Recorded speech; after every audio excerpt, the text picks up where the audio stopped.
Donc là, on va voir la part de notre exercice sur le champ magnétique créé. Donc désolé, j'ai ajouté ce E, donc sans ce E, 3 E, c'est trop pour ça.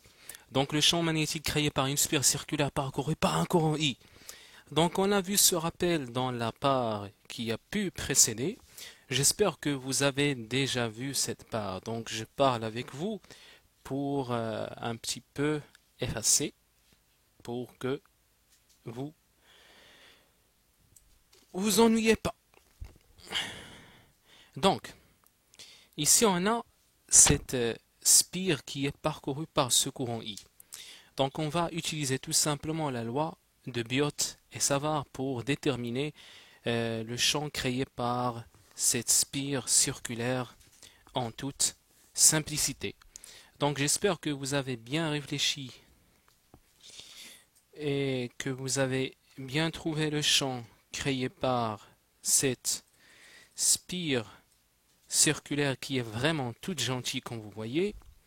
Alors, on va commencer d'abord par prendre un point M ici qui appartient à, bon, je vais dire un point P par exemple, qui appartient à cette spire.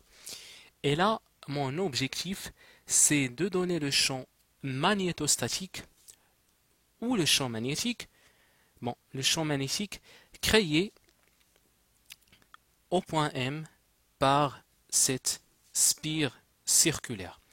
Donc, la chose par laquelle on va commencer, on va dire soit un petit élément, on va dire soit un petit élément de courant IDL qui est centré autour du point P. Donc, ça, c'est notre petit élément de courant IDL. Donc, le voici, IDL centré autour du point P. Donc, ce petit élément qui est centré autour du point P, eh bien, qu'est-ce qu'il va faire?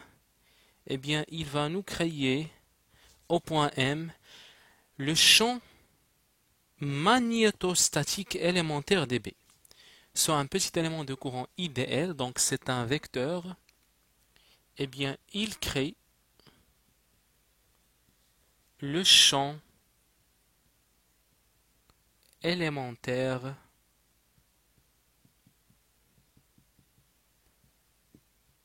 dB en M.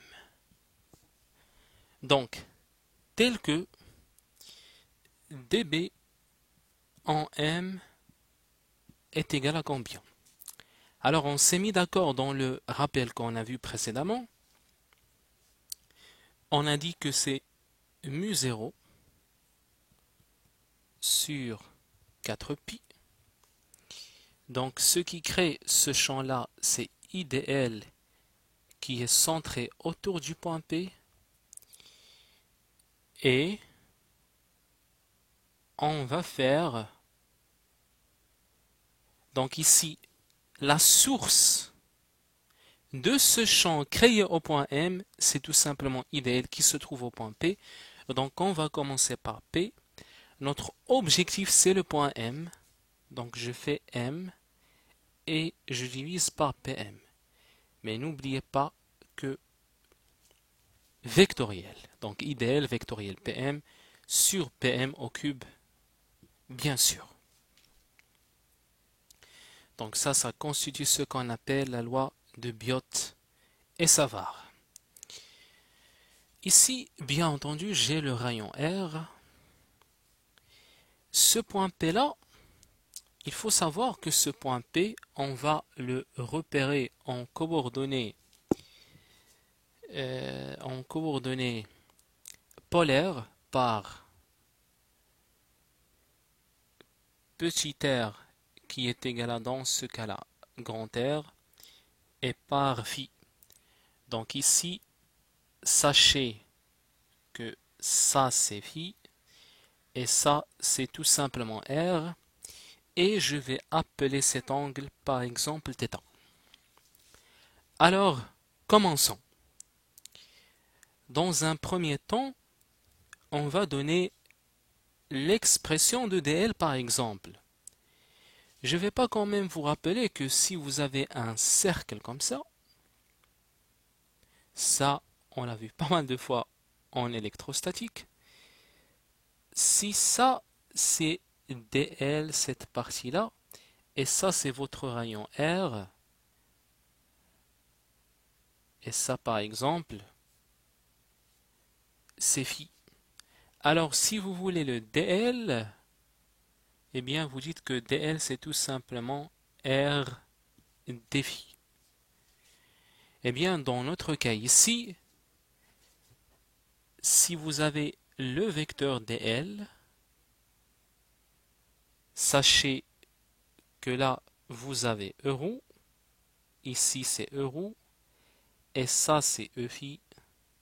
Donc le dl en vecteur c'est tout simplement rdl suivant e phi. Le dl il est indépendant des coordonnées choisies, il dépend du sens de notre courant I. Le courant I il est dirigé comme ça, le dl il doit être dirigé comme ça. Donc ici la base locale elle est comme ça, locale en P, euro, e phi, et bien entendu on peut ajouter EZ. Alors, je vais remplacer dB par,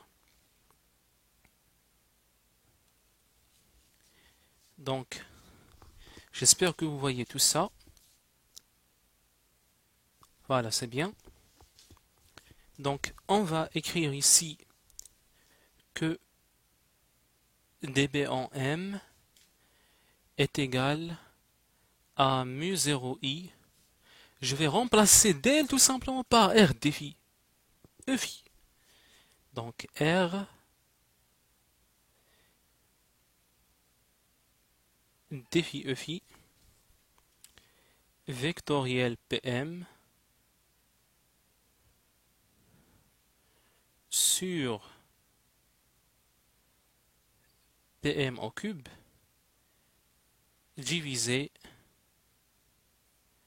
par 4pi. Alors là, le truc qui reste, c'est tout simplement la détermination de par exemple ce E phi vectoriel Pm. Alors, c'est très simple. E phi vectoriel Pm égale à E phi vectoriel quoi? Vous avez ici votre Pm, ça c'est votre Pm. Donc je vais dessiner les choses ici. Ça c'est R, ça c'est P, ça c'est M, ça c'est Pm. Alors le vecteur Pm c'est PO plus OM. On va dire que Pm c'est PO plus OM. Sachez, n'oubliez pas que ici on a euro, ici on a E phi, et ici on a EZ. Alors le PO c'est R, mais moins euro. Le OM c'est, on va appeler par exemple, de là vers là, on va l'appeler tout simplement Z par exemple, grand Z, grand Z. Donc ici c'est Z, EZ. Donc ça c'est vectoriel moins R euro plus Z, EZ. Sachez que vous avez en coordonnées cylindriques, vous avez euro, E phi, EZ. Une simple permutation circulaire va vous faciliter la vie. Vous faites euro vectoriel E phi, vous obtenez EZ, etc. Donc E phi vectoriel euro, c'est moins EZ. Donc ici on va obtenir R EZ. E phi vectoriel EZ, c'est euro. Donc on va obtenir plus Z euro.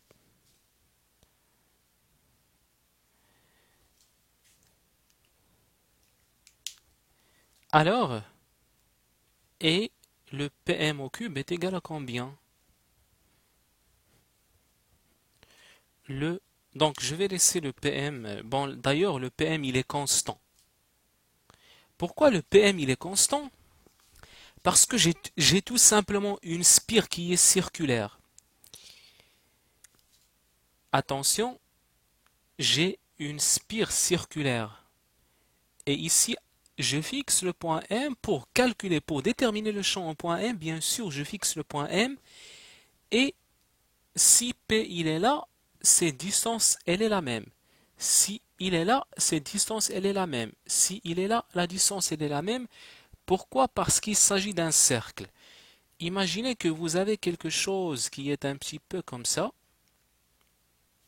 Eh bien là, dans ce cas-là, la distance PM n'est plus constante parce que ici, elle va varier. Donc le PM, je vais le laisser tranquille parce que si je veux intégrer, ça ne va pas me poser un problème. Alors maintenant, si je veux B au point M, il suffit juste d'intégrer sur tout la spire dB au point M. Alors, qu'est-ce qu'on a là?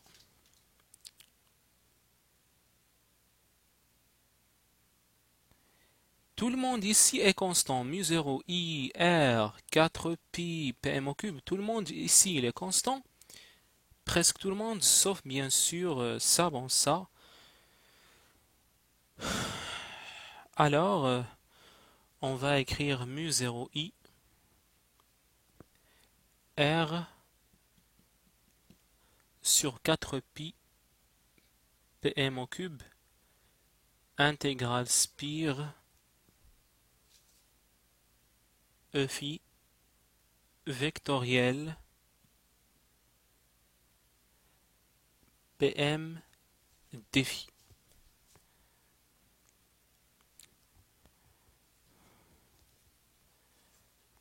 Donc, qu'est-ce que ça va donner? Cette intégrale-là, c'est l'intégrale spire de R phi EZ plus Z défi euro. Donc là, la question qui se pose, bon, ça, ce R phi EZ, ça ne pose absolument aucun problème. Qu'est-ce que je fais ici? C'est pas phi, mais défi.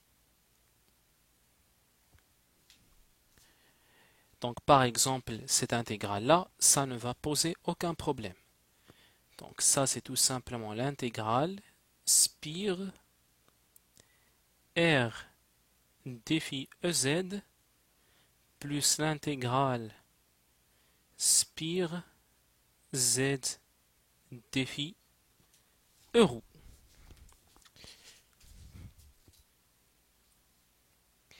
Alors comment on va se comporter avec ça? Donc cette intégrale est d'une pure simplicité. Donc quand je parle de la spire, bien sûr, il faut que je vérifie de 0 jusqu'à 2pi. Je fais tout le tour, donc de 0 jusqu'à 2pi, de 0 jusqu'à 2pi. Cette quantité, elle est très simple à déterminer, c'est R fois 2pi EZ. D'ailleurs, EZ, il est fixe, il ne bouge pas. Quand je tourne, il ne bouge pas, il reste constant. Mais le problème, c'est avec ce euro. Ce euro, quand je fais tourner, quand j'intègre, le euro, il bouge. Au fur et à mesure que j'intègre, là, il est là. Quand je suis là, il est comme ça. Quand je suis ici, il est comme ça. Donc le euro, il bouge en effet. Il change de direction. Par contre, le EZ, il est fixe. Ça ne m'a pas posé de problème, donc j'ai écrit directement R fois 2pi EZ. Qu'en est-il de ce euro? J'ai pas le droit de le faire sortir. Eh bien, tout simplement, je vais l'exprimer dans la base fixe. Euro dans la base fixe, c'est cosinus phi EX plus sinus phi EY. Sachant que ça c'est EZ, ça c'est EX, et ça c'est EY. Quand je vais intégrer de 0 jusqu'à 2pi, donc ce Z, bien sûr, il est constant, on peut le faire sortir. Ne me posez même pas la question pourquoi il est constant, parce que j'ai dit à chaque fois on fixe notre point M pour faire le calcul. Donc c'est cosinus phi EX plus sinus phi EY défi, ça est égal à quoi? Eh bien, il faut me répondre avec une vitesse hors norme. Ça, normalement, ça va donner 0. Pourquoi? Parce qu'il faut savoir, il faut se rappeler, donc rappel, il faut noter ça, c'est que sur une période,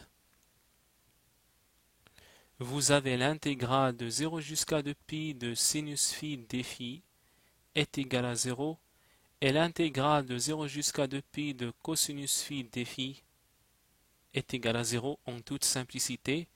Donc parce que par exemple, vous avez ça. Si ça c'est plus, ça c'est moins, donc ça c'est la période. Quand on fait la somme, le plus va disparaître avec ce moins. Donc là je parle du sinus ou du cosinus. Donc ça va donner la valeur nulle. Donc il me reste 2 minutes avant que ça s'arrête tout seul. Donc on va terminer ça dans la part qui va venir.